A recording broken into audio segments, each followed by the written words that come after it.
Peace and good morning. Instructor Yasir checking in. It is about 7:34 Central Standard Time. I'm out doing a morning ruck on one of my favorite trails here in Northwest Indiana. Got about 30 pounds, give or take,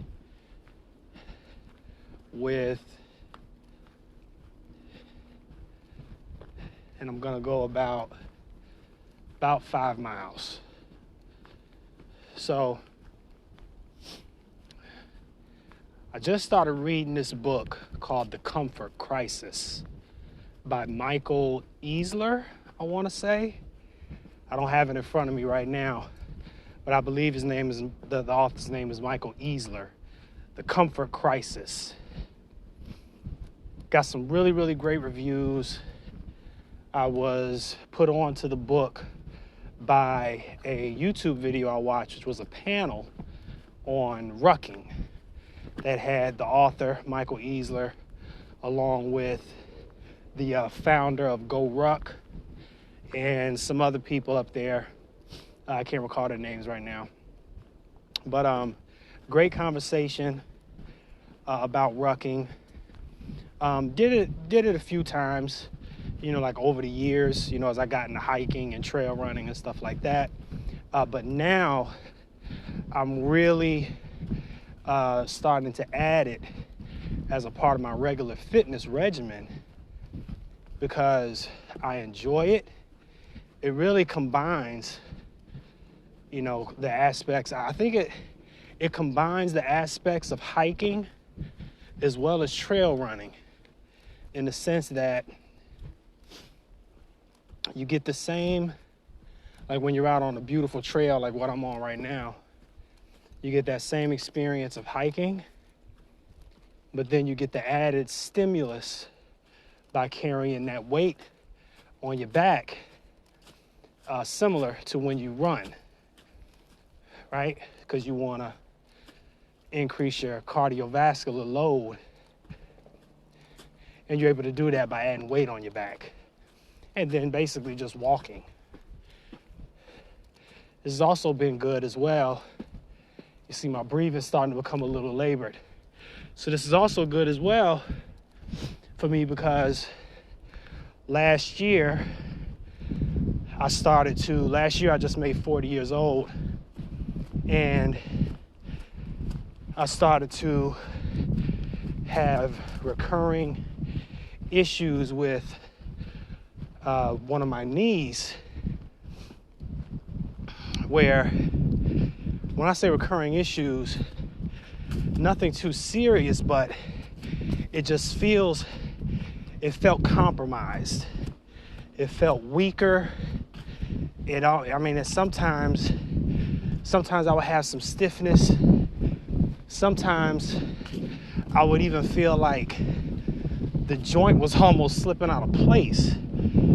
So it was strange feelings. I haven't been to the doctor yet, so I don't know if this is the beginnings of arthritis or what. But I know where it's coming from. It's coming from an injury that I had suffered while I was training for my black belt test over 10 years ago. So I remember I was sparring with a fellow student in the class, a kid that was younger than me. At the time I was probably 29, about 28 maybe, and 28, 29 years old. And the kid was in high school at the time. So, he was probably like, 16, 17, but he was a big kid though. He was a big kid, played football and all that. He did a scissor sweep on me and landed right on my knee. So, and I hyperextended it pretty bad. And, I didn't get any surgery or nothing done. I just kind of let the body rest and put a brace on my knee, and I kept training. So, I know that that's most likely what it's from, because it's that same knee. So anyway, as I started to experience that last year, I didn't run nearly as much last year as I normally do. And so when I rediscovered rucking and started really to look into it and research it and learn more about it, I said, okay, this is a great way for me to continue the parts that I loved about running on the trails and trail running without putting anywhere near as much stress on my knees and my joints. So that's why I'm getting heavy into rucking now. And in this book, The Comfort Crisis, I guess towards the end, the author starts to talk about the benefits of rucking. I'm only in the first, I'm still in the first 100 pages right now, but the book is already very interesting. The premise that I'm gathering from the book so far, I'll probably come back and do a full book review, but the premise that I'm getting from the book so far is that humans have become way too comfortable, and it's to our detriment, right? So basically, we know the humans are just another species of an animal. So we like to think that we're so much different than a squirrel or a rabbit and, lions and tigers, but we're not that much different. We're just another species of an animal. So I don't even know if species is the right word, but we're just animals. So he talked about how the levels of comfort that the human species has experienced has only really been this way for about the last 100 years. It's 2023 right now, so we're talking about the 1920s. And when I thought back to that, I said, wow, that's true. Because, I'm a so-called Black American. I prefer the term American Indian, just because I know about my American Indian ancestry, and my family only has roots here. I have no record or no stories, no oral history, and no record of anyone in my bloodline coming from any place else aside from these shores of North America. So anyway, so my folks come from the South. Places like Alabama, Arkansas, Georgia, and, if we go any further back, South Carolina. So, they farmed, right? Like most early, Americans. If you want to say American, primitive American Indians, and then when colonists started coming over here and things like that, it was a much harder life. So he's talking about in this book about how, humans were exposed to the elements, different levels of cold, like what it is right now. It's about 30 degrees outside right now. And then different levels of being hot as well. And how now we just live in temperature controlled areas. Our homes, our offices, car, etc. People lived outside, in huts, tents. Well, not tents, but something like a tent. Huts, different man-made shelters. If you look at some of the shacks, that people used to live in, all the way into the early 1900s, it's like you think that's crazy, to live like that now. But that's how people lived. And so what the author's saying in this book is that even though nowadays humans are living longer in terms of years. They're not, generally speaking, they're not actually healthy years. You know, people are propped up on medications and being hooked up to machines that's really just kind of keeping them here, almost like a shell of a person, but they're not really healthy. And he's saying that a part of these excess levels of comfort that we're experiencing is a huge contributor to that. I mean, just in 100 years, humans have become very obese, unhealthy, heart problems, diabetes, all these different things that weren't really a thing prior to these excess levels of comfort. Now, people were definitely dying from just the extreme conditions. Oh, I'm not gonna say extreme, but just the hard conditions that we were living in. But I guess the question comes into play, you know, what's more important? Just to have the longest life you can or quality of life? Because as it stands right now, I know they're working behind the scenes to make it so that people can live forever in the metaverse. But as it stands right now, you know, we're all gonna, you know, head out of here one way or another. So what kind of life do you want to live? And the book is also talking about how it's important, it's vital for humans to have challenges in their life. Different challenges that they go up against, because the different challenges that you go through show and prove who you are. They give you proof positive of what you're capable of and what you can achieve. The same type of things that David Goggins talks about. My birthday twin. So some people say I even look like him too, but I don't know. So anyway,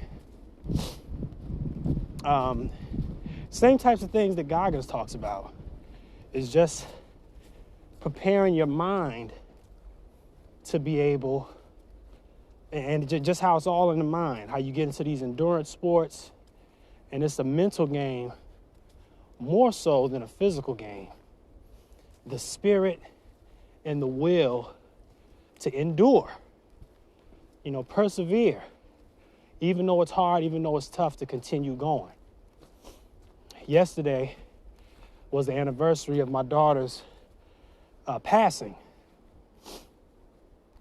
I typically don't like to use the term death just because, you know, I don't really bear witness to death. You know what I mean? No one ever really dies. You know, energy just transfers. So, but yeah, yesterday was the anniversary of my daughter's passing. And that's definitely the hardest thing I had to experience. And it's the spirit of perseverance, man, to endure, to keep going, you know, no matter what's ahead of you. And many times you don't get any accolades for that. It's no monetary reward or praise or anything that you get when you go through tough shit in your life, and you still have to find a way to pick up and keep going. The only accolades or satisfaction that you get from that comes from within. To be able to look upon yourself and say, wow, you know, I did that. I made it through that shit. You know, no matter what it was, I still pushed and persevered. That's the jewel in it. That's the jewel in it. You know, over my younger life, the way that it was different things that, you know, pushed me, that made me, that showed and proved what I was capable of, you know, what I was, you know, able to do. You know, I was a little bit of a timid child. I wasn't really bullied. But of course I had experiences of being teased and all that type of thing. Every kid goes through that. But, getting through that's character building. I grew up in the suburbs of Chicago. I had some kids that moved out to my neighborhood, straight from the inner city. And, they would try me, a little bit, right? Because, I'm a, black kid from the suburbs, and they're coming straight from Chicago. So they try to, push me around, a little bit, and, try to, slap box with me just to see if I'm going to fight back, And after, a couple instances of that, it didn't take me that long. But, after a couple instances of that, they saw, yeah, okay, I'm going to start swinging too. I'm going to start swinging too. This is not going to be, this is not how this is going to go. That was good. I appreciate that. That was a character building moment. That helped build me up. Junior high school, played on the basketball team. I wasn't as great as I wanted to be at basketball, but I was on the team. That prepared me. That was a test. Sprints, suicides, whew, come on now. Suicides was horrible. And at the time, being a 12, 13-year-old kid, that shit was hell, doing those suicides. But again, it helped me. It helped get me where I need to go. Later on in my life, the next big challenge I had that really showed me who I was my first belt test for VSK Jiu-Jitsu, going from white to yellow. Test was crazy, hours. I think that first test was like 6 hours. It was nuts. Because I was in there testing with one guy who was going for purple and another guy who was going for brown. So I was in there for hours. It's crazy. I had to spar with these dudes, all that, just going from a white to a yellow belt. For the yellow belt, I think you only spar 3 rounds, from what I remember, 3-minute rounds. But again, this is my first belt test, so it was a challenge that I overcame. Every belt test after that, for every successive rank, was another challenge that I overcame. And then it culminated in my black belt test, of course, which was 2 days. Shit, like 12 hours a piece, 10, 12 hours each. So I can see where the author's coming from in this comfort crisis. So I'm going to be exposing myself to more, and I encourage you to do the same. This is the knowledge of survival. When in doubt, train.